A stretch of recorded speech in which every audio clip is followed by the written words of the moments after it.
लोकसभा चुनाव के चौथे फेज में आज कई दिग्गजों की किस्मत का फैसला ईवीएम में बंद हो रहा है। और अब तक जिस तरह की खबरें मिल रही हैं, जो रिपोर्ट सामने आ रही हैं, काफी अच्छी तरीके से रफ्तार के साथ यहां पर मतदान आगे बढ़ रहा है।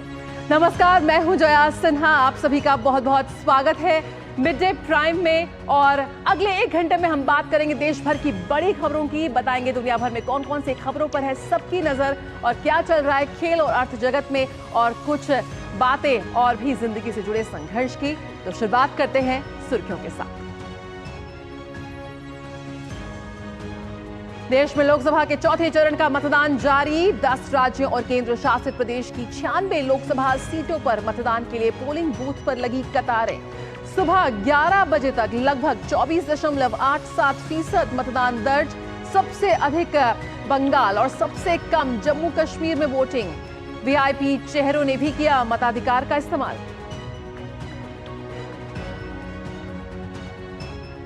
आंध्र प्रदेश विधानसभा की सभी 175 सीट पर 11 बजे तक 23.10% और उड़ीसा विधानसभा की 28 सीट पर 23.28% वोटिंग। यूपी के दादरौल और तेलंगाना के सिकंदराबाद कैंट में भी उपचुनाव। प्रधानमंत्री नरेंद्र मोदी ने कहा, आरजेडी के राज में बिहार में फला फूला अपहरण और फिरौती का उद्योग। पीएम ने बिहार के हाजीपुर में जनसभा को किया संबोधित। गुरुद्वारा पटना साहिब में टेका माथा, लंगर भी परोसा। सीबीएसई 12वीं के नतीजे घोषित। 91.52% लड़कियां और 85.12% लड़के उत्तीर्ण।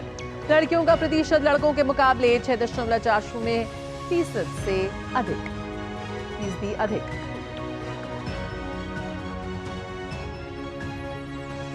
झारखंड के पूर्व मुख्यमंत्री हेमंत सोरेन को फिलहाल राहत नहीं। गिरफ्तारी को चुनौती देने वाली झारखंड के पूर्व मुख्यमंत्री हेमंत सोरेन की याचिका पर सुप्रीम कोर्ट ने नोटिस किया जारी। ईडी की गिरफ्तारी को दी गई है चुनौती।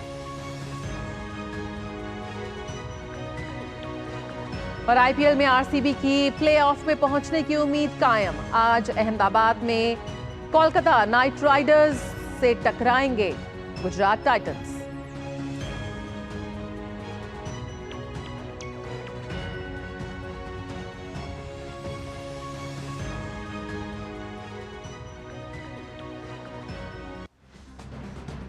और सबसे पहले बात लोकसभा चुनाव की, जनादेश 2024 में।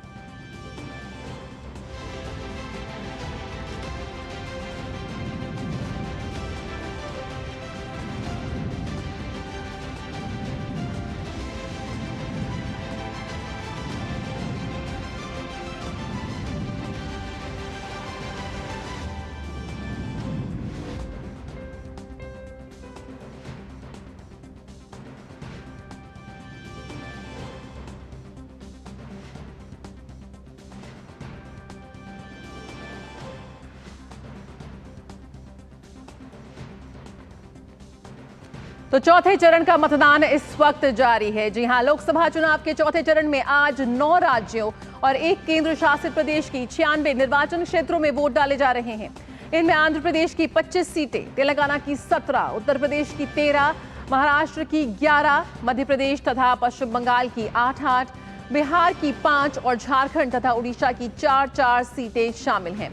केंद्र शासित प्रदेश जम्मू कश्मीर की 1 सीट के लिए भी आज वोट डाले जा रहे हैं। मतदान सुबह 7 बजे से शाम 6 बजे तक चलेगा। निर्वाचन आयोग ने बताया कि तेलंगाना में मतदाताओं की भागीदारी बढ़ाने के लिए मतदान का समय बढ़ाया गया है। इस चरण में 17 करोड़ 70 लाख से अधिक मतदाता अपने मताधिकार का प्रयोग कर सकेंगे। कुल 1717 उम्मीदवार चुनाव मैदान में हैं।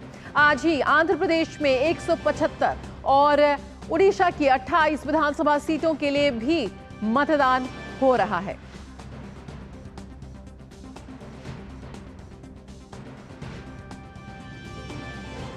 तो लंबी कतारें लगी नजर आ रही हैं साफ तौर पर तमाम वोटिंग सेंटर्स पर।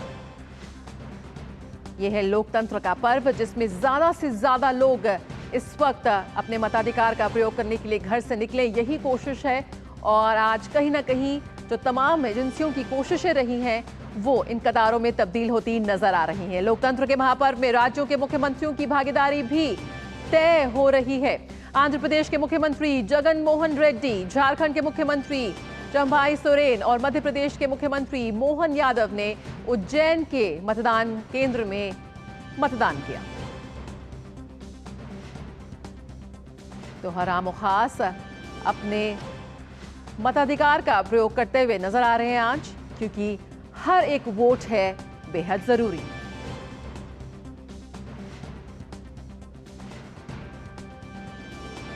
संदेश खाली एक बार फिर सुर्खियों में है।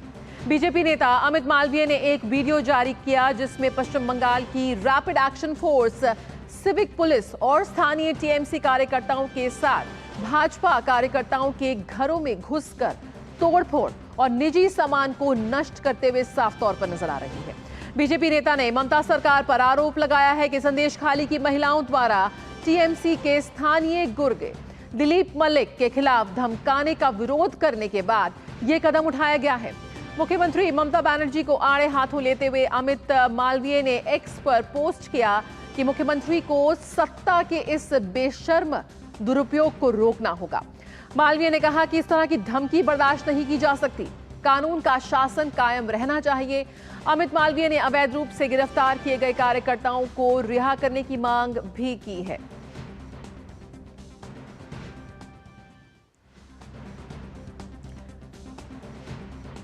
तो अवैध रूप से यहां पर गिरफ्तार किए गए भाजपा कार्यकर्ताओं को तुरंत रिहा करने की मांग यहां पर की गई है। अमित मालवीय ने सोशल मीडिया के माध्यम से एक वीडियो यहां पर पेश किया है जिसमें साफ तौर पर देखा जा सकता है कि कानून व्यवस्था की धज्जियां उड़ाते हुए भाजपा कार्यकर्ताओं के घर में घुसकर तोड़फोड़ यहां पर किया जा रहा है। देश भर में लोकतंत्र का पर्व मनाया जा रहा है। ऐसे में इस तरह की तस्वीरें एक बार फिर कई गंभीर सवाल उठाती नजर आती हैं। तो अवैध रूप से गिरफ्तार कार्यकर्ताओं को रिहा करने की मांग यहां पर की गई है और वीडियो भी साफ तौर पर यहां पर पोस्ट किया गया है जिसमें नजर आ रहा है कि कैसे कार्यकर्ताओं के घर में घुसकर तोड़फोड़ की जा रही है, डराया जा रहा है, धमकाया जा रहा है।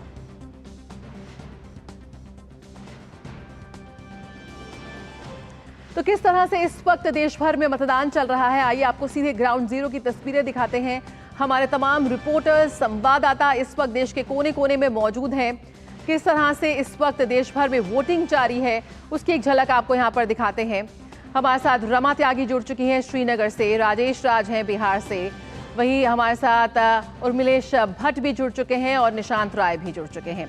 सबसे पहले रुक कर लेते हैं रमा त्यागी का, जो इस वक्त मौजूद है श्रीनगर में। रमा, यहाँ पर मौसम में जरूर ठंडापन है, लेकिन जो वोटर्स का उत्साह है वो बिल्कुल भी ठंडा नहीं है। हम देख सकते हैं सुबह से काफी सकारात्मक तस्वीरें सामने आ रही हैं। अगर हम इस वक्त की बात करें तो क्या कुछ ताजा अपडेट है मतदान प्रतिशत को लेकर?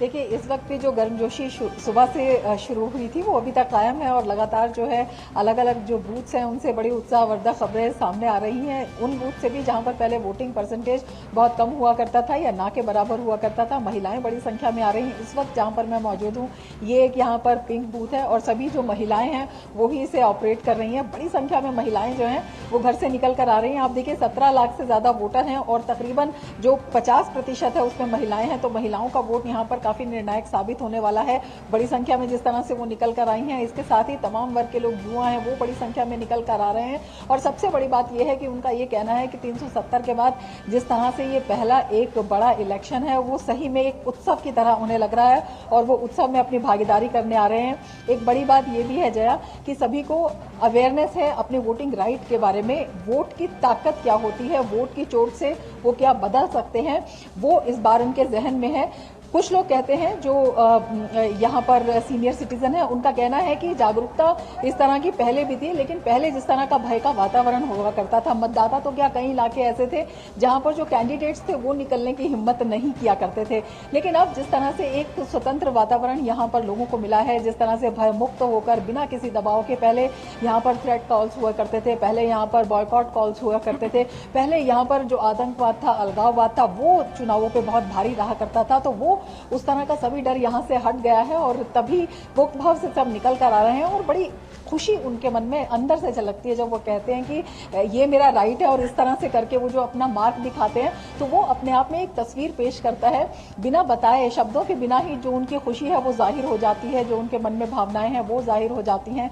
विकास को लोग यहाँ पर बड़ा एक मुद्दा बना रहे हैं। एक बड़ा चेंज है ये भी है कि पहले जब यहाँ पर बात होती थी तो पहले यहाँ पर जो विभिन्न दल भी थे, जो यहाँ पर ट्रेडिशनल पार्टीज थी या और भी जो बहुत सारे फैक्टर्स थे, पाकिस्तान की बात करते थे, यहाँ पर आतंक की बात करते थे, यहाँ पर अलगाव की बात होती थी, यहाँ पर मेन स्ट्रीम में आकर विकास किस तरह से किया जाए ये मुद्दे दब जाते थे, ये लोगों को कहने का मौका ही नहीं मिलता था। लेकिन अब जो है महिलाएं अपने अधिकारों की बात कर रहे हैं, युवा अपने अवसरों की बात कर रहे हैं। इसके अलावा जो सीनियर सिटीजन है वो कह रहे हैं कि जिस तरह का दौर उन्होंने देखा है वो नहीं चाहते हैं कि ऐसा दौर आए। उनका बिल्कुल, यहाँ पर साफ तौर पर जो ये बदलाव की बयान है उसके बीच में जो यहाँ पर वोटिंग हो रही है चाहिए और इसमें और ज्यादा नए, बिल्कुल, तो ये साफ तौर पर वो जो बदलाव है वो यहाँ पर झलक रहा है।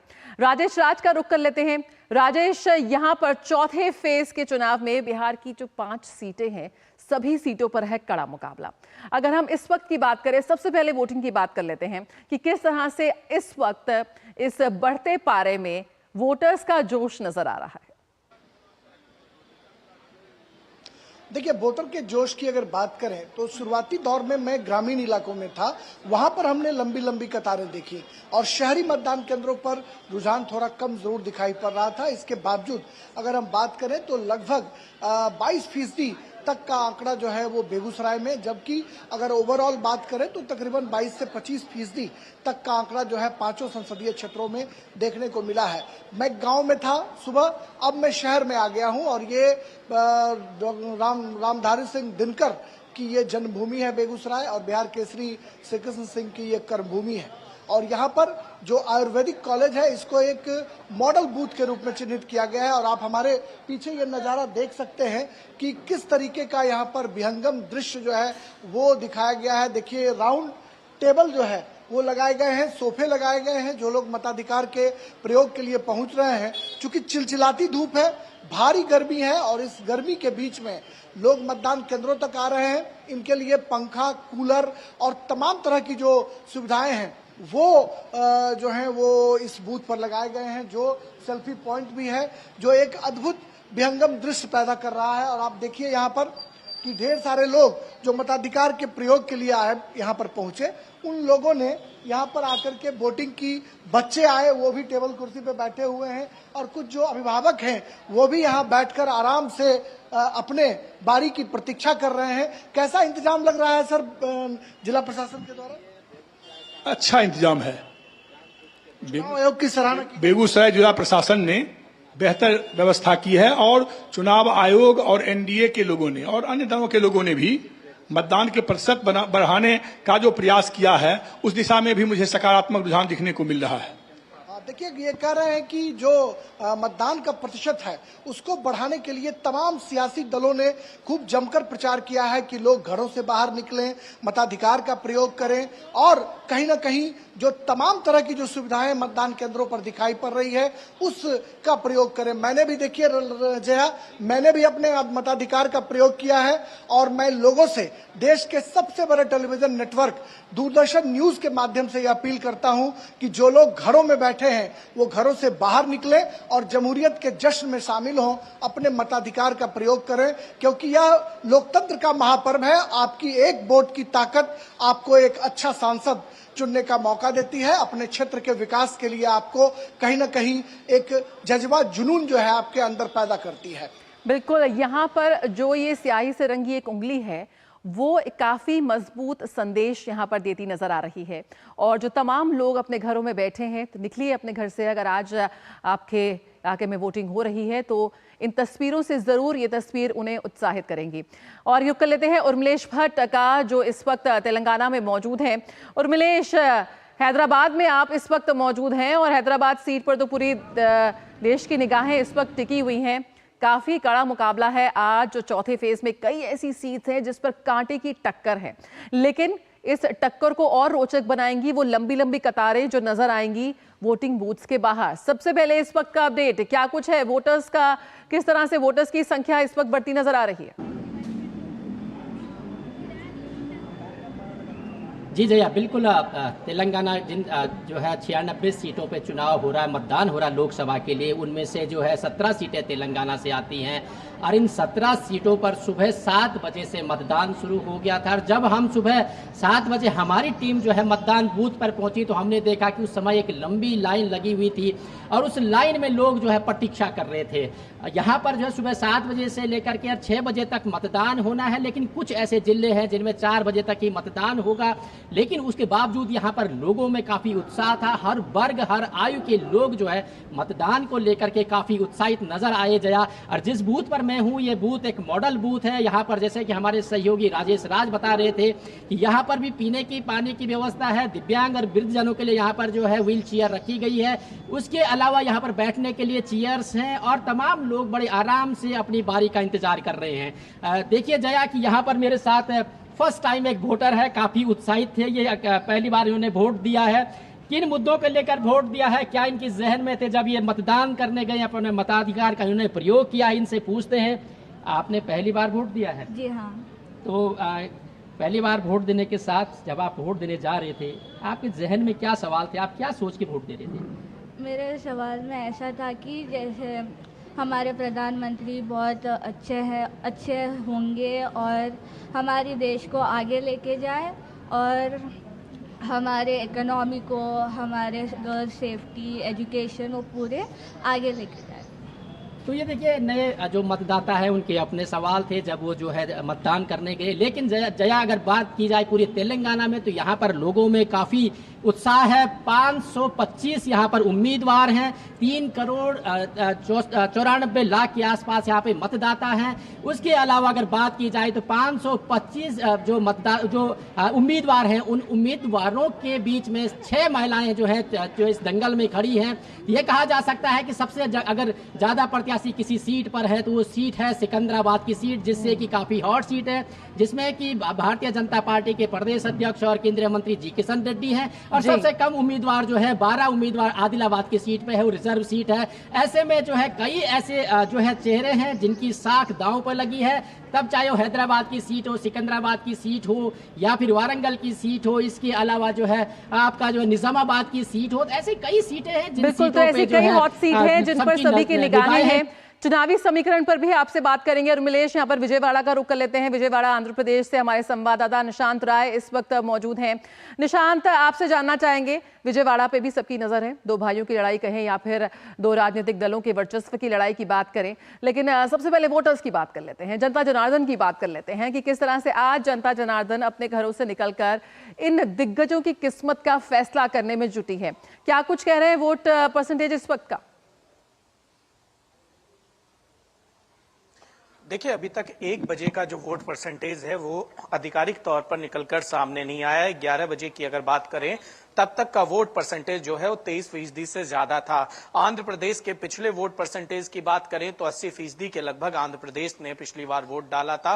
तो ऐसे में उम्मीद की जा सकती है कि इस बार भी आंध्र प्रदेश निराश नहीं करेगा, लोकतंत्र के इस महापर्व में बढ़ चढ़कर हिस्सा लेगा और तमाम वोटर्स अपने वोट की शक्ति का प्रयोग करके लोकतंत्र को मजबूत करने का काम करेंगे, उस सरकार को चुनने का काम करेंगे जो इनके भविष्य को अच्छी राह, अच्छी दिशा दे। अब बात की जाए यहाँ के सियासी समीकरण का, जैसे कि आपने भी बताया कि विजयवाड़ा में दो भाइयों के बीच की लड़ाई है, चिन्नी और नानी। श्रीनिवास नानी जो कि यहाँ से सांसद रहे हैं, 2 टर्म यहाँ से सांसद रहे हैं, टीडीपी के नेता हुआ करते थे, लेकिन वो वाईएसआरसीपी में चले गए और अभी वहां से उम्मीदवार हैं। और बात की जाए शिवनाथ चन्नी की, तो वो उनको टीडीपी ने उम्मीदवार बनाया, उनके छोटे भाई हैं और दोनों भाइयों की टक्कर जो है वो देखने को मिल रही है यहाँ पर। इसी तरीके से अगर बात करें तो कडप्पा सीट पर भी कुछ इस तरीके की स्थिति नजर आ रही है, जहां भाई और बहन की लड़ाई देखने को मिल रही है और वाईएसआर सीपी फैमिली की लड़ाई देखने को मिल रही है। अगर बात की जाए तो वाईएसआर जगन मोहन रेड्डी के जो भाई हैं वो अविनाश रेड्डी उस सीट से चुनाव लड़ रहे हैं, उनकी बहन कांग्रेस से अध्यक्ष हैं शर्मिला, वो इस सीट से चुनाव लड़ रही हैं। तो आंध्र प्रदेश में ऐसी ये 2 हॉट सीटें हैं जो नजर आ रहा है जिसमें भाई और बहनों की लड़ाई चल रही है। अगर सियासी समीकरण की बात करें, 2019 में जगन मोहन रेड्डी एक बड़ा नया चेहरा थे, लोगों ने बहुत ज्यादा उन पर भरोसा भी दिखाया, जिसके नतीजे हमने देखे थे 2019 में। अगर विधानसभा सीटों की बात करें तो 171 में से 175 में से 151 सीटें उन्होंने जीती थी, जो कि अपने आप में दिखलाता है कि कितनी मजबूत सरकार के साथ वो यहां पर आए थे। इसी तरीके से लोकसभा में भी उनकी जो सीटें थी वो काफी ज्यादा थी और इस बार स्थितियां विपरीत दिखाई दे रही हैं, क्योंकि इस बार जगन मोहन रेड्डी के खिलाफ जहां एंटी इनकम्बेंसी देखने को मिल रही है, तो दूसरी तरफ टीडीपी ने बीजेपी और जनसेना के साथ मिलकर यहां गठबंधन किया है। दोनों पार्टियां अपने घोषणा पत्र के बीच जनता के बीच में गई हैं। वहीं तीसरी एक पार्टी कांग्रेस आंध्र प्रदेश में अपनी पुरानी जमीन तलाशने की पूरी कोशिश कर रही है और नेतृत्व भी वाईएसआर की बेटी को यानी कि शर्मिला को दिया हुआ है। तो देखने वाली बात होगी कि सियासत क्या कहती है। लेकिन यहाँ पर अगर मुद्दे की बात करें तो सबसे बड़ा मुद्दा जो मैं आंध्र प्रदेश में घुमा हूं राजधानी को लेकर है कि आंध्र प्रदेश की राजधानी कागजों में अमरावती हो गई है, लेकिन अभी भी लोग कहते हैं कि एकमात्र ऐसा हमारा प्रदेश है जहां पर राजधानी को लेकर सवाल उठ रहे हैं। भ्रष्टाचार एक बड़ा मुद्दा है, लोगों की तरफ से इस पर सवाल उठाए जा रहे हैं। इसके अलावा बेरोजगारी एक मुद्दा यहां पर लोगों के द्वारा बताया जा रहा है। ये तमाम मुद्दे हैं जिनके आधार पर वोटर्स वोट की चोट करने जा रहे हैं। देखने वाली बात यह होगी कि जिस तरीके से पोलिंग परसेंटेज पिछली बार का रहा है, क्या वोटर्स इस बार वो पोलिंग परसेंटेज मेंटेन करते हैं या उससे ज्यादा जाते हैं, इंतजार करना होगा। गर्मी बहुत ज्यादा है, पिछली बार की बात करें लोकसभा चुनाव की तो 16 अप्रैल के आसपास यहां पर वोटिंग हुई थी, इस बार मई आ चुका है। आप समझ सकते हैं कि समुद्र का किनारा है आंध्र प्रदेश, ह्यूमिडिटी बहुत ज्यादा होती है। पिछले हफ्ते टेम्परेचर भी बहुत ज्यादा था, जिसमें जो तमाम पार्टी के उम्मीदवार थे उनको प्रचार करने में भी दिक्कतें हुई थी। और इस बार भी वोटिंग के दिन भी कुछ इस तरीके की स्थितियां हैं, टेम्परेचर कम है लेकिन ह्यूमिडिटी के चलते वोटर्स परेशान नजर आ रहे हैं। लेकिन बिल्कुल, तो यहाँ पर एक तापमान यानी कि टेम्परेचर भी एक बड़ा फैक्टर हो सकता है चुनाव जो मतदान इस वक्त हो रहा है उसकी कम ज्यादा में। बिल्कुल आपके पास वापस लौटेंगे। यहाँ पर दिवाकर हमारे साथ जुड़ चुके हैं सिमडेगा झारखंड से। दिवाकर, अगर हम झारखंड की बात करें तो विभिन्न थीम्स पर यहाँ पर पोलिंग बूथ्स बनाए गए हैं, काफी उत्साह हमें नजर आ रहा है वोटर्स का। किस तरह से इस वक्त अगर आप अपडेट दें तो अब तक क्या कुछ तस्वीरें, क्या कुछ संदेश यहाँ पर वोटर्स अपने घर से निकलकर दे रहे हैं पूरे देश को? देखिए, निश्चित तौर पर झारखंड के विभिन्न मतदान केंद्रों पर मैं सुबह से जा रहा हूं। थीमेटिक मैंने दिखाया कि किस तरीके से जो जनजातीय बहुल इलाके थे वहां पर लोगों में उत्साह दिख रहा था और लोग एकदम आराम से मतदान करने के लिए अपने घरों पर पहुंचे थे और उसके बाद मतदान कर रहे थे और लगातार सभी मतदान केंद्रों पर कुछ वैसा ही नजारा दिख रहा था। हम ग्रामीण इलाकों के बाद थोड़े शहरी इलाकों में हमने रुख किया है और ये खूंटी संसदीय क्षेत्र का सिमडेगा का इलाका है। यहां पर जो मतदान केंद्र बनाया गया है, चूंकि झारखंड में आपको पता होगा कि जो साइबर क्राइम है वो बहुत ज्यादा होती है, तो इस बूथ को साइबर क्राइम से कैसे लोगों को बचाना है वो जागरूकता के मकसद के साथ साथ मतदान का प्रतिशत बढ़ाने के लिए यहां पर जागरूकता कैंपेन के जरिए लोगों को जागरूक किया गया है और इस मतदान को उसका थीमेटिक बनाया गया है। आप देख सकते हैं पीछे हमारे कैमरामैन राज मनोहरन से मैं बोलूंगा कि वो पीछे की तस्वीरें दिखाए कि किस तरीके से बहुत ही लंबी लाइन यहां पे लगी हुई है और पीछे छतरी लगाकर लोग, क्योंकि गर्मी अभी लगभग 1:30 बजे का समय है और गर्मी बहुत ज्यादा है तो लोग छाता लगा लगाकर लाइन में खड़े हैं। लेकिन मतदाताओं में इस गर्मी के बावजूद कोई उत्साह की कमी झारखंड में नहीं दिख रही है और झारखंड में शुरुआती रुझान के मुताबिक सिमडेगा में अब तक 40% से ज्यादा मतदान हो चुका है। तो आप समझ सकते हैं कि मतदाताओं में किस तरीके का उत्साह लगातार देखने को मिल रहा है और लगातार जो लंबी लंबी लाइनें हैं, ये देखिए हमारे साथ, ये भी हम अपने कैमरामैन को बोलेंगे ये तस्वीर दिखाने के लिए। ये सारे यहाँ पे यंग वोटर्स हैं जो पहली बार यहाँ वोट करने के लिए आए हैं, तो ऐसे मतदाताओं में भी लगातार झारखंड में उत्साह देखने को मिल रही है। और महिलाएं तो निश्चित तौर पर काफी संख्या में जो है वो मतदान केंद्रों तक पहुंची हैं और लगातार गर्मी के बावजूद मतदान केंद्रों पर उनकी भीड़ जमी हुई है। और झारखंड के तमाम इलाके, आज झारखंड की 4 सीटों पर मतदान हो रहा है, लगातार उत्साह उन चारों सीटों पर दिख रहा है। सिबुम जो सीट है, पलामू सीट है, लोहरदगा है और खूंटी, इन तमाम जगहों पर लगातार मतदान को लेकर उत्साह दिख रहा है। और वोटरों को लगातार जागरूक करने के लिए स्वीप के जरिए कई कैंपेन चलाए गए और थीमेटिक बूथ तैयार किया गया ताकि उनको एक होमली वातावरण पैदा किया जा सके लोगों में, ताकि वो मतदान केंद्र तक पहुंचे तो उन्हें लगे कि वो अपने घर में ही पहुंचे और अपने यहाँ पे मतदान कर रहे हैं। तो इस तरह का मतदान केंद्र पर माहौल बनाया गया है। और जो तमाम सुविधाएं जिसकी बात की जा रही थी जी कि इलेक्शन कमीशन ने इस बार तमाम मतदान केंद्रों पर बेसिक मिनिमम फैसिलिटी जो है उसे मुहैया कराने का निर्देश दिया था, तो उसकी झलक भी तमाम जो मतदान केंद्र है वहां पर भी देखने को मिल रही है। लगातार जो हम कह सकते हैं पानी के इंतजाम किए गए हैं, लोगों को किसी तरह की दिक्कत ना हो इसके लिए मेडिकल एड भी यहां पर रखा गया है। तो तमाम वो इंतजाम है जिससे मतदाताओं को बेफिक्र, निश्चिंत और बिना डरे हुए मतदान करने के लिए प्रेरित किया गया है। और तमाम मतदान केंद्रों पर सुरक्षा के भी उसी लिहाज से इंतजाम किए गए हैं ताकि मतदाताओं को किसी तरह की परेशानी ना हो। और अगर हम आंकड़ों के साथ साथ दूसरी बात थोड़ा बैकफ्लैश में जाए कि झारखंड का ये चारों सीट कितना इंपॉर्टेंट है, तो उस पर अगर हम नजर डालें तो एक नजर के जरिए आपको बताते हैं कि ये जो झारखंड की 4 सीट है उसमें से 3 सीट एसटी के लिए आरक्षित है और जबकि 1 सीट पलामू का जो है वो एससी के लिए आरक्षित है। और करीब 65 लाख मतदाता आज जो यहाँ पर 45 उम्मीदवारों की किस्मत का फैसला करेंगे, उसमें तमाम कई हैवी वेट्स उम्मीदवार है। आप जानते हैं कि देश के जो कृषि मंत्री हैं अर्जुन मुंडा, उनकी किस्मत आज दाव पर लगी हुई है। तो ये जो चौथा फेज है वो बेहद महत्वपूर्ण, कई दिग्गजों की किस्मत का फैसला आज हो रहा है। और जिस तरह से दिवाकर ने बताया कि झारखंड में करीब 40% अभी तक मतदान हो चुका है, बेहद अच्छी और सकारात्मक ये आंकड़े हैं और निश्चित रूप से ये संकेत देंगे पूरे देश को। 9 राज्य 1 यूटी में आज वोटिंग हो रही है 4th फेज की। बहुत बहुत शुक्रिया आप तमाम संवाददाताओं को जो इस वक्त हमारे साथ जुड़े। श्रीनगर से हमने देखा कैसे बदले हुए हालात में, बदली हुई बयार में वहां पर वोटिंग हो रही है। तमाम राज्यों से इस वक्त काफी अच्छे संकेत मिल रहे हैं और उम्मीद यही की जा रही है कि इतनी ज्यादा गर्मी में भी जो कतारें लगती नजर आ रही हैं वो सभी को उत्साह दे रही हैं और सभी को एक संदेश दे रही हैं कि हर एक वोट है जरूरी, इसलिए अपने घर से बाहर निकलिए और वोट कीजिए। मिड डे प्राइम में यहां रुकने एक छोटे से ब्रेक के लिए जल्द हाजिर होंगे। आप बने रहिए टीटी न्यूज के साथ। बात जब पीढ़ियों के लिए बनने वाले घर की हो तो जिम्मेदारी बड़ी हो जाती है। गैलेंट समझता है ये जिम्मेदारी। अब डबल एम रिब्स के साथ गैलेंट एडवांस TMT रीबार, निर्माण का रियल हीरो। तेरी होने वाली मदर इन लोग कुछ ज्यादा ही ट्रेडिशनल है। ट्रेडिशनल लोग ज्यादा इमोशनल होते हैं। तो भाई साहब अब कोई किसी की लाइफ में आग नहीं लगा पाएगा। समर कूल, जो हर दिल करे कबूल।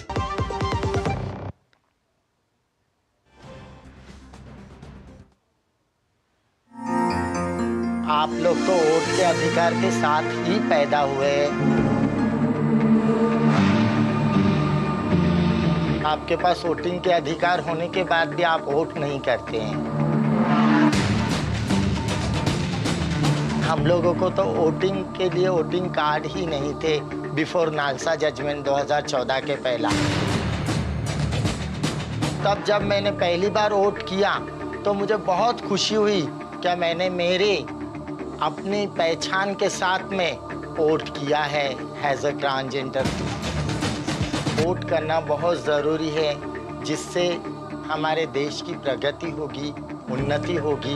हमारे देश की प्रगति, उन्नति हमारी उन्नति। 5 साल में 5 मिनट तो हम देश को दे ही सकते हैं। आओ गर्व के साथ अपना वोट करें। मेरा वोट, मेरी वॉइस।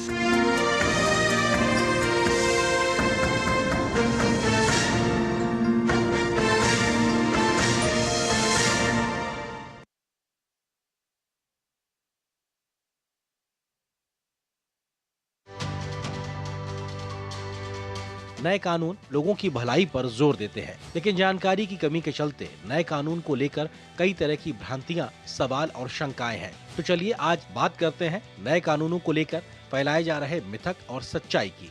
बड़ा मिथक देशद्रोह को लेकर है कि राजद्रोह का नया रूप देशद्रोह है। असल में औपनिवेशिक शासकों द्वारा अपनी सत्ता मजबूत करने के लिए लागू की गई राजद्रोह की धाराओं को हटा दिया गया है। सरकार के प्रति नफरत पैदा करने वाली अभिव्यक्तियों को अपराधीकरण से परे रखा गया है, जबकि देश की अखंडता की रक्षा पर खतरा पैदा करने वाले सशस्त्र, विनाशकारी और अलगाववादी गतिविधियों के लिए सजा का प्रावधान है।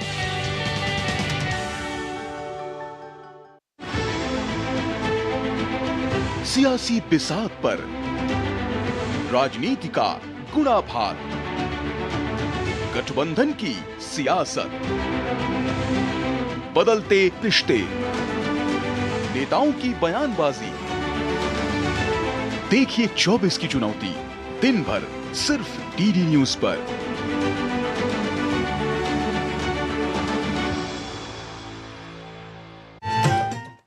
तो आप देख रहे हैं मिड डे प्राइम और यहाँ पर धुआंधार प्रचार जारी है। आज चौथे चरण के लिए वोटिंग हो रही है, लेकिन बाकी बचे फेजेस के लिए लगातार प्रचार जारी है। तमाम पॉलिटिकल पार्टीज के दिग्गज नेता, स्टार प्रचारक हैं मैदान में। आप बात करें प्रधानमंत्री नरेंद्र मोदी की, तो प्रधानमंत्री नरेंद्र मोदी आज बिहार के हाजीपुर में विशाल जनसभा उन्होंने की। पीएम ने कहा कि राजद हो या कांग्रेस, तो उन्होंने तुष्टीकरण को अपना सबसे बड़ा राजनीतिक हथियार बनाया है। पीएम ने कहा कि बिहार में जंगल राज लाने वाले अब दलितों, पिछड़ों और आदिवासियों को मिलने वाला पूरा आरक्षण मुसलमानों को देना चाहते हैं। पीएम ने कहा कि जब तक मोदी जिंदा है ये लोग आरक्षण नहीं छीन सकते। पीएम ने राजद और कांग्रेस पर परिवारवाद का भी आरोप लगाया। इस सामाजिक न्याय के नाम पर लालटेन वालों ने बिहार में कितनी अंधेर गर्दी फैलाई। इन लोगों ने बिहार के लोगों को गरीब और अभाव में धकेल दिया, जंगल राज दिया। इन लोगों ने सबको बर्बाद किया और खुद अपने आलीशान महल खड़े कर दिए। क्या ऐसे लोग बिहार का कभी भी भला कर सकते हैं क्या? कर सकते हैं क्या? आरजेडी कांग्रेस में बिहार को आगे बढ़ाने की इच्छा शक्ति ही नहीं है। वे तो सोच रहे हैं अभी जितना समय बचा है, खुद का जितना लूट सके लूट ले। वो अपने बच्चों को सेट करने में लगे हैं, उनको आपके बच्चों की परवाह नहीं है। तो धुआंधार प्रचार प्रधानमंत्री नरेंद्र मोदी का, और बिहार के मुजफ्फरपुर में विशाल जनसभा को उन्होंने संबोधित किया। पीएम ने कहा कि देश में एनडीए के पक्ष में आंधी चल रही है। प्रधानमंत्री ने कहा कि आज देश कांग्रेस जैसी डरपोक और कमजोर सरकार नहीं चाहता। आप अपने मोहल्ले में भी ढीला ढाला पुलिस वाला पसंद करते हैं क्या? ढीला ढाला टीचर पसंद करते हैं क्या? टीचर भी तो मजबूत चाहिए ना, मोहल्ले में पुलिस वाला भी मजबूत चाहिए ना। तो फिर देश को प्रधानमंत्री मजबूत होना चाहिए कि नहीं होना चाहिए? डरपोक प्रधानमंत्री देश चला सकता है क्या? आप कल्पना कर सकते हैं, ये लोग इतने डरे हुए हैं, इतने डरे हुए हैं, इनको रात में सपने में भी पाकिस्तान का परमाणु बम दिखाई देता है।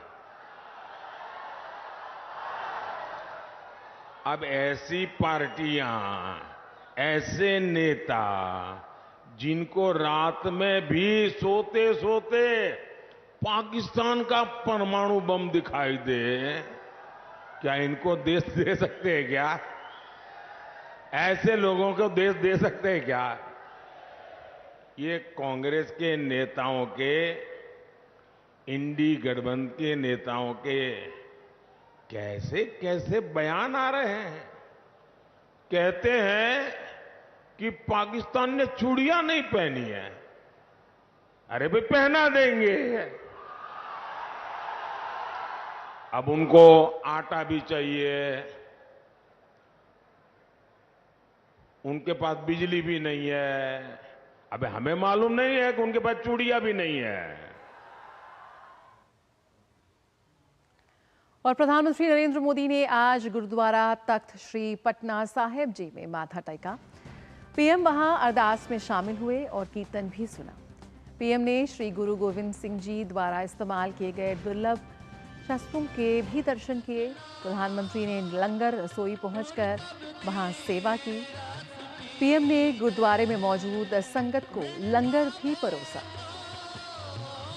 तो गुरुद्वारा पटना साहिब में प्रधानमंत्री ने माथा टेका और गुरुद्वारे में सेवा की।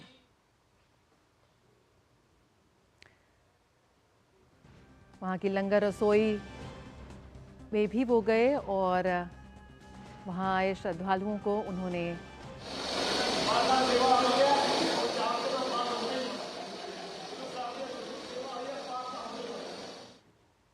रोटी बेलते हुए प्रधानमंत्री नरेंद्र मोदी वहां पर गुरुद्वारे में अपनी सेवाएं दी, कड़ा प्रसाद खाया और वहां मौजूद संगत को लंगर परोसा।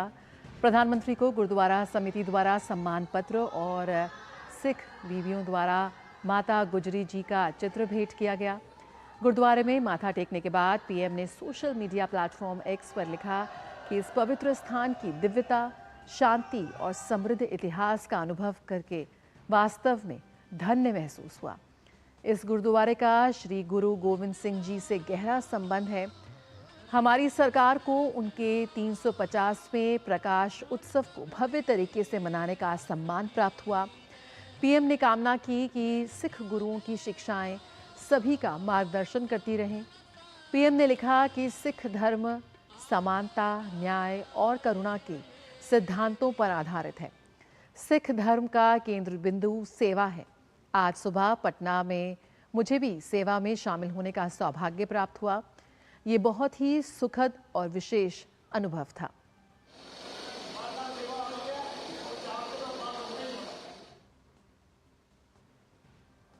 तो बिहार में चुनाव प्रचार करने के बाद प्रधानमंत्री नरेंद्र मोदी आज अपने संसदीय क्षेत्र वाराणसी में होंगे।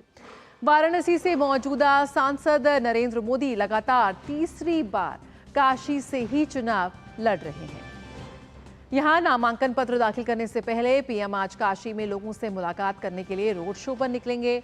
पंडित मदन मोहन मालवीय की प्रतिमा पर पुष्पांजलि देने के बाद ये रोड शो शुरू होगा। इसके लिए बीजेपी की ओर से भव्य तैयारियां की गई हैं। शहर में पीएम मोदी के बड़े बड़े पोस्टर और बैनर लगाए गए हैं। रोड शो जिन इलाकों से गुजरेगा उन रास्तों को बेहद सुंदर ढंग से सजाया गया है।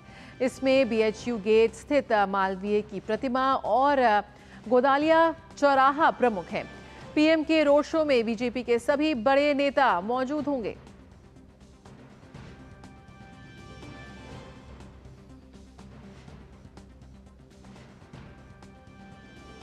तो एक बार फिर काशी से नामांकन पत्र भरेंगे प्रधानमंत्री नरेंद्र मोदी। राज्यसभा सांसद और युवा नेता मिलिंद देवड़ा ने पीएम मोदी की प्रशंसा करते हुए कहा कि प्रधानमंत्री मोदी दलगत राजनीति से ऊपर उठकर सभी को सम्मान देते हैं। देवड़ा ने कहा कि उनके पिता और वरिष्ठ कांग्रेस नेता स्वर्गीय मुरली देवड़ा ने से भी उनका रिश्ता कुछ ऐसा ही था। शिवसेना नेता मिलिंद देवड़ा ने पीएम नरेंद्र मोदी के साथ अपनी मुलाकात को याद किया। नौजवान सांसद था, पहली बार चुनाव हुआ था। बहुत से कम लोग मुझे जानते थे, पहचानते थे। 27 बरस का उम्र था एंड मोदी जी वहाँ आकर मेरे बिल्कुल आगे, मेरे कुर्सी के बिल्कुल आगे यहीं पे बैठे थे। Means the distance was so much and he said, Milind भाई कैसे हो, which I was very shocked कि he knows who I am. Modi ji जब ह्यूस्टन गए थे, डोनाल्ड ट्रंप राष्ट्रपति, उस समय उनका एनआरजी स्टेडियम में ह्यूस्टन में हाउडी मोदी नाम का एक कार्यक्रम हुआ था। स्पोर्ट्स स्टेडियम में इंडियन डायस्पोरा को संबोधित कर रहे थे।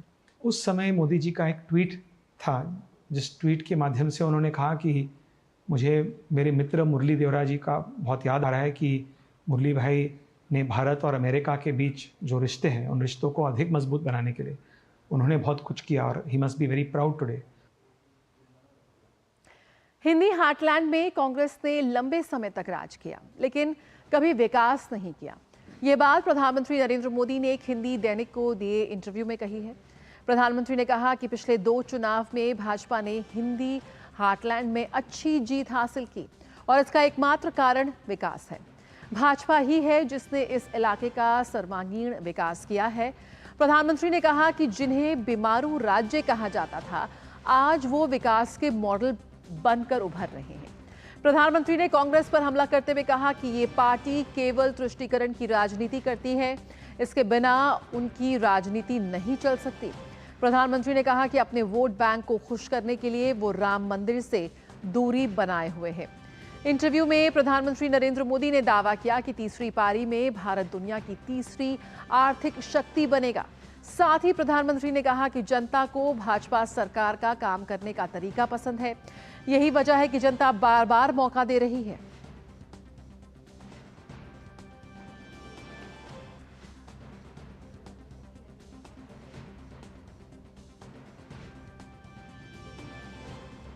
और प्रधानमंत्री इस वक्त बिहार दौरे पर हैं। धुआंधार प्रचार जारी है। सारण बिहार का रुख करते हैं, जहां पीएम इस वक्त एक रैली कर रहे हैं। और आपने देखा होगा, हम तो जमीन से जुड़े इंसान हैं, तो चंद्रमा पर भी हमने नाम क्या रख दिया? शिव शक्ति रख दिया। भाई और बहनों, आपका ये मोदी, ये आपका सेवक है, और सेवक भी मामूली नहीं है। ये 24/7 ऐसा सेवक है। और मैं तो कहता हूं, आपके सपने ही मेरा संकल्प है। और इसके लिए 24/7 फॉर 2047 ये मोदी का गारंटी है। आपने मुझे एक जिम्मेदारी दी और मैं उस जिम्मेदारी को बहुत ईमानदारी से निभा रहा हूं। उतनी ही ईमानदारी से मैं आज देश के लोगों को अपना रिपोर्ट कार्ड भी दे रहा हूं। आज देश भी देख रहा है, मोदी ने अपने 10 साल में कांग्रेस के 60 साल से ज्यादा विकास करके दिखाया है। मोदी ने 10 साल में ज्यादा एक्सप्रेसवे और हाईवे बनाए। मोदी ने 10 साल में ज्यादा आधुनिक ट्रेनें चलाई, ज्यादा रेलवे ट्रैक बिछाए। साथियों, हमारे देश में 60 साल में जितने एम्स खुले थे, उससे 2 गुने ज्यादा एम्स हमने 10 साल में खोल दिए हैं। 10 वर्षों में हमने देश में मेडिकल कॉलेज की संख्या डबल कर दी है। यहां छपरा में भी 500 बेड का मेडिकल कॉलेज खुला है। आज देश के हर राज्य से एक्सप्रेस वे गुजर रहे हैं। पूरे देश में हाईवे का जाल बिछ रहा है।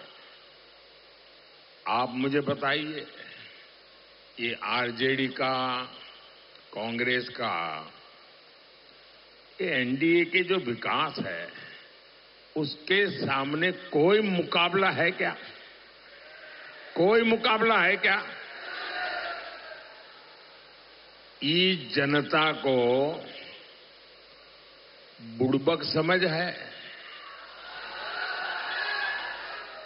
ये जनता को बुड़बक समझ है का? ये पब्लिक है, सब जानती है। साथियों, कांग्रेस सरकारों ने इतने दशकों तक गरीब का पेट नहीं भरने दिया। गरीब और गरीब होता जा रहा था। देश की अर्थव्यवस्था बदहाल होती जा रही थी। लेकिन सरकार में बैठे लोग कहते थे और बिना शर्म कहते थे, हमारे पास क्या जादू की छड़ी है क्या? ये घोटाले करके अपनी तिजोरियां भर रहे थे, लेकिन गरीब का पेट भरने की चिंता उन्हें नहीं थी। साथियों, ये मोदी है जिसने गारंटी दी कि कोई गरीब भूखा नहीं सोएगा। गरीब के घर का चूल्हा जलता रहेगा। ये मोदी है जिसने गारंटी दी और आज 80 करोड़ देशवासियों को मुफ्त में राशन पहुंच रहा है। ये मोदी है जिसने गारंटी दी कि मैं जिसके पास घर नहीं है,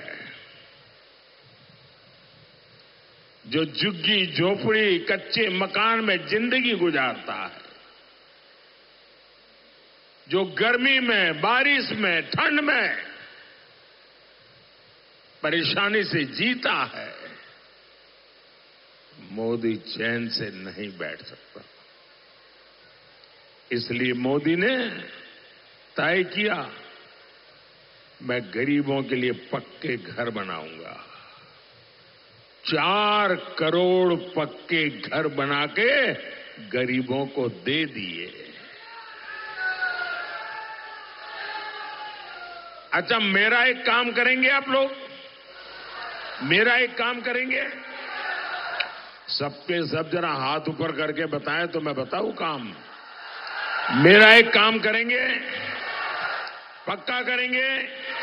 देखिए, अभी आप ये राजीव रूड़ी के लिए गांव गांव जाते होंगे, चुनाव प्रचार करते होंगे, लोगों से मिलते होंगे। कहीं पर भी अगर आपको गांव में कोई ऐसा परिवार नजर आए जो आज भी झोपड़ी में रहता है, घर उसका कच्चा है, अगर उसके यहां शौचालय नहीं है, अगर उसके यहां नल से जल नहीं पहुंचा है, अगर उसके यहां गैस का कनेक्शन नहीं है, तो आप उसका डिटेल लिख करके मुझे भेज दीजिए और उसको कह देना कि मोदी जब तीसरी बार प्रधानमंत्री बनेगा ना, जो रह गए हैं उनका भी काम हो जाएगा। तो धुआंधार प्रचार यहां पर भाजपा के वरिष्ठ नेता, स्टार प्रचारक और प्रधानमंत्री नरेंद्र मोदी का। पटना में रोड शो, हाजीपुर, मुजफ्फरपुर और सारण में यहां पर रैलियां, और जहां भी जाते हैं, जहां के वोटर्स होते हैं, उन्हीं के अंदाज में उनसे बातचीत करते हुए और उनके साथ जुड़ते हुए जो ये अंदाज है प्रधानमंत्री नरेंद्र मोदी का, उससे तो हम सभी वाकिफ हैं। आगे बढ़ते हैं तो हमीरपुर लोकसभा सीट से अनुराग सिंह ठाकुर ने 5वीं बार अपना नामांकन दाखिल किया है। उनके नामांकन के समय प्रदेश के पूर्व मुख्यमंत्री और उनके पिता डॉक्टर प्रेम सिंह धूमल मौजूद रहे। डीसी कार्यालय के बाहर उनके समर्थकों का भी अच्छा खासा हुजूम रहा। इस मौके पर अनुराग सिंह ठाकुर देश में बीजेपी की जीत को लेकर आश्वस्त नजर आए। अनुराग सिंह ठाकुर ये ने जनता भरा ही अपने आप इतना उत्साह, उमंग और जोश भर देती है कि हर बार एक नया कीर्तिमान बनता है। और इस बार भी आपने देखा विजय संकल्प यात्रा में उत्साह और जोश अद्भुत था। एक अलग ही नज़ारा देखने को मिलता था। इसका मतलब जनता ने कमर कस ली है कि फिर एक बार मोदी सरकार बनानी है। कांग्रेस नेता और रायबरेली लोकसभा सीट से उम्मीदवार राहुल गांधी ने जनसभा को संबोधित करते हुए कहा कि रायबरेली कर्म भूमि है, इसलिए मैं चुनाव लड़ने आया हूं। इस दौरान उन्होंने बीजेपी पर जमकर हमला बोला। दो माता थी, एक सोनिया जी और दूसरी इंदिरा गांधी जी। मेरी दोनों माताओं की ये कर्म भूमि है और इसीलिए मैं यहां रायबरेली से चुनाव लड़ने आया हूं। आम आदमी पार्टी की नेता और दिल्ली महिला आयोग की पूर्व अध्यक्ष स्वाति मालीवाल ने सोमवार को मुख्यमंत्री अरविंद केजरीवाल के आवास पर उनके पीए वैभव कुमार पर उनके साथ मारपीट करने का आरोप लगाया है। समाचार एजेंसी एएनआई के मुताबिक दिल्ली पुलिस के डीसीपी नॉर्थ मनोज कुमार मीणा ने बताया कि सिविल लाइन थाने में आज सुबह 9:34 पर एक महिला का पीसीआर पर कॉल आया। इस कॉल में बताया गया कि सीएम हाउस में उनके साथ मारपीट की गई है। DCP civil lines Manoj Kumar Meena के मुताबिक कुछ देर बाद एसपी मैडम सिविल लाइन थाने आई, लेकिन वे ये कहकर चली गई कि वे बाद में शिकायत देंगी। स्वाति मालीवाल ने अभी तक इस संबंध में पुलिस को कोई शिकायत नहीं दी है। पुलिस सूत्रों के मुताबिक पुलिस जब मौके पर पहुंची तो स्वाति नहीं मिली। इसके बाद पुलिस ने उन्हें फोन किया तो उन्होंने कहा कि शिकायत बाद में देंगे। प्रोटोकॉल के तहत दिल्ली पुलिस सीएम हाउस के अंदर नहीं जा सकती है। पीसीआर कॉल की सच्चाई क्या है, पुलिस इसका पता लगाने में फिलहाल जुटी हुई है। इस खबर के आने के बाद से ही कई प्रतिक्रियाएं सामने आना शुरू हो गई हैं। सोशल मीडिया की अगर बात करें तो एक्स पर भाजपा नेताओं ने घटना की निंदा की है। भाजपा नेता अमित मालवीय, कपिल मिश्रा और शाजिया इल्मी समेत कई ने इसे शर्मनाक बताया है और मुख्यमंत्री को इसके लिए जिम्मेदार माना है। किसी मुख्यमंत्री के घर में एक महिला राज्यसभा सांसद के ऊपर हिंसा और अत्याचार होने की ऐसी कोई घटना इस देश में पहले कभी नहीं हुई है। विभव ने स्वाति मालीवाल को मारा है, पिटाई की है स्वाति मालीवाल की, और इतनी हद तक बात पहुंच गई कि स्वाति मालीवाल को पुलिस बुलानी पड़ी, मुख्यमंत्री के घर के अंदर से फोन करना पड़ा। तो ये बहुत बड़ा अपराध है, ये पाप है और इसके जिम्मेदार केजरीवाल होंगे। स्वाति मालीवाल जी, अगर उनके साथ ऐसा अपराध हुआ है, ईश्वर करे ये झूठ हो, लेकिन अगर हुआ है तो वो अकेली नहीं है, हम लोग सब उनके साथ हैं। ये पहली बार हुआ नहीं है। आप सब लोगों को याद होगा 2018 में पूर्व मुख्य सचिव अंशु प्रकाश के साथ कैसे मारपीट हुई, वो भी चीफ मिनिस्टर के बंगलों में हुई, उनके घर पर हुई। अरविंद केजरीवाल ने उसमें भी झूठ बोला कि ऐसा हुआ ही नहीं है, अंशु प्रकाश झूठ बोल रहे हैं। लेकिन प्रकाश जारवाल और अमानतुल्लाह खान, इनके 2 एमएलएस पर केस चला और चार्जशीट भी हुए दोनों। जहाँ तक बात है विभव की, विभव का काम ही यही है कि लोगों को परेशान करे, बदतमीजी करे, उनको जलील करे। मैं जानती हूँ कि मैं खुद भुगती हूँ। निहायत ही बदतमीज किस्म का वो आदमी है, बदमाश किस्म का, और कुछ भी संभव है इस पार्टी में। चलिए, खबर सामने आई है स्वाति मालीवाल की ओर से, और आइए अब रुख कर लेते हैं खेल की दुनिया का। सुचित्रा हमारे साथ इस वक्त जुड़ चुकी हैं। क्या है खास आज खेल की दुनिया में, जानते हैं सुचित्रा से। शुक्रिया जया, और शुरुआत करते हैं इंडियन प्रीमियर लीग से जुड़ी खबरों के साथ। इंडियन प्रीमियर लीग में आज अहमदाबाद में कोलकाता नाइट राइडर्स और गुजरात टाइटंस की टीम आमने सामने होंगी। गुजरात टाइटंस को अगर प्लेऑफ में पहुंचने की अपनी उम्मीदों को जिंदा रखना है तो टीम को आज हर हाल में केकेआर के खिलाफ जीत दर्ज करनी होगी। गुजरात टाइटंस के कप्तान शुभमन गिल फॉर्म में वापस लौट आए हैं, जो टीम के लिए अच्छे संकेत हैं। टाइटंस के गेंदबाज इस सीजन में अच्छा प्रदर्शन नहीं कर पाए हैं। बात कल खेले गए मुकाबले की। इंडियन प्रीमियर लीग में रविवार को खेले गए दूसरे मुकाबले में रॉयल चैलेंजर्स बेंगलुरु ने दिल्ली कैपिटल्स को 47 रन से हराकर प्लेऑफ में पहुंचने की अपनी उम्मीदों को बरकरार रखा है। रॉयल चैलेंजर्स बेंगलुरु की आईपीएल 2024 में ये लगातार 5वीं जीत रही। मैच में दिल्ली ने टॉस जीता और पहले गेंदबाजी करने का फैसला किया। आरसीबी ने रजत पाटीदार के 52 और विल जैक्स के 41 रन के बल पर 9 विकेट पर 187 रन का स्कोर बनाया। जवाब में 188 रन के स्कोर का पीछा करते हुए दिल्ली कैपिटल्स की टीम 19.1 ओवर में 140 रन पर ही ढेर हो गई। आरसीबी की ओर से यश दयाल ने 3 विकेट चटकाए। इस जीत के बाद आरसीबी ने प्लेऑफ में पहुंचने की अपनी उम्मीदों को बरकरार रखा है। तो खेल की खबरों में फिलहाल इतना ही। वापस चलते हैं जया के पास।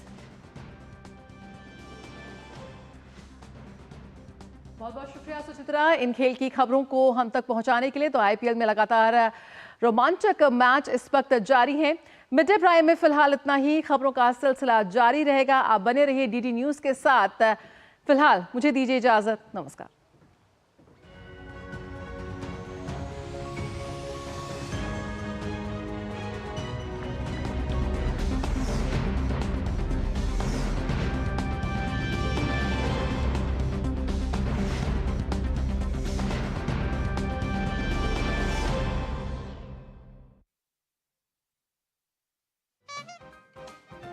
चुनाव का मौसम, सियासत के रंग, नेताओं के बयान, और अब हम पुरानी जगह पर आ गए हैं।